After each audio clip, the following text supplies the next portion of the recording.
मुझे लगता है कि लाइट हैवीवेट डिवीजन बहुत कॉम्प्लेक्स हो गया। चाहे इंटरिम चैंपियनशिप होगी, बट किसकी होगी? किसको पता था यूएफसी 327 के बाद लाइट हैवीवेट डिवीजन का ये हाल होगा। एंड अब लाइट हैवीवेट डिवीजन और कॉम्प्लेक्स हो चुका है, क्योंकि आप अगर यूएफसी 327 को रेफर करो तो उसमें कार्लोस उल्बर्ग, चाहे वो मैच जीत गए थे, बट इंजरी के बाद अब उनका टाइटल फाइट करना बहुत मुश्किल है। 2026 में तो वो नहीं कर रहे फाइट। बट अब नेक्स्ट कौन है? फर्स्ट आते हैं कंटेंडर एनकलाइव। बट एनकलाइव की प्रॉब्लम ये है, वो एलेक्स पेरेरा से ब्रूटली हारे थे।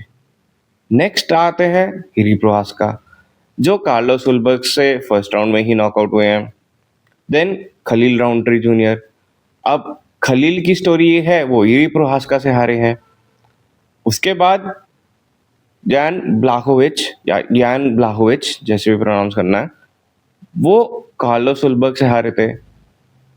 इनकी फाइट ड्यू है अभी मई में, तो इमीडिएटली वो इंटरिम चैंपियनशिप के लिए तो नहीं फाइट कर सकते। अब आता है पाउलो कोस्टा। ये आदमी ने अभी अपना एंट्री लिया है लाइट हैवीवेट डिवीजन में। बट अगेन मेरे को पर्सनली लगता है कि मिडल वेट डिवीजन में इन्होंने बहुत अच्छा परफॉर्म नहीं किया था। तो अब इनकी ये कहाँ पे फिट होते हैं? तो ऐसे करके मुझे लगता है कि लाइट हैवीवेट डिवीजन बहुत कॉम्प्लेक्स हो गया। चाहे इंटरिम चैंपियनशिप होगी, बट किसकी होगी? गिवन दैट किसने कब फाइट किया है, फाइटर्स की टाइमिंग क्या थी, एंड देन कौन ज़्यादा लाइकली कंटेंडर है। अगर आप ऑन पेपर की बात करो तो कंटेंडर वाइड्स लगता है कि एनकलाएव एंड साथ ही साथ राउंट्री की फाइट होनी चाहिए, क्योंकि ये दोनों बहुत टाइम से फाइट नहीं करे हैं, अवेलेबल होंगे, एंड ऑन पेपर भी रैंकिंग वाइज भी ये मैचअप पॉसिबल है। बट अगर आप यूएफसी के दिमाग से सोचो, यूएफसी को चाहिए पैसा। तो पैसे के हिसाब से मुझे लगता है कि पाउलो कोस्टा की एंट्री बहुत अच्छी होगी, क्योंकि वो डोमिनेंट विन के साथ आए हैं और उनके पास बहुत अच्छी फैन फॉलोइंग है, वो सीक्रेट जूस।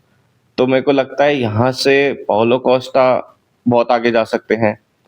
तो आप देखो, मेरे को लगता है Ankalaev versus Paulo Costa interim championship होगी, एंड वहीं Khalil Rountree and Jiri Prochazka की सेकंड फाइट, ये एक रिवेंज फाइट हो जाएगी। तो ये अपने आप में इजी टू सेल है।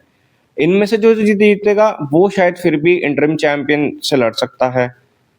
एंड ऐसे मुझे लगता है यूएफसी लाइट हैवीवेट की नेक्स्ट मैच मेकिंग होनी चाहिए।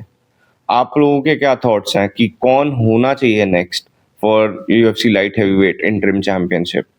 या आपको लगता है कि इंटरिम चैंपियनशिप नहीं रिक्वायर्ड होगी? अगर इस तरह के कुछ आपके थॉट्स हैं, प्लीज शेयर करिए थॉट्स कमेंट्स में, एंड चैनल से जुड़े रहिए, चैनल को सब्सक्राइब करिए। Thank you.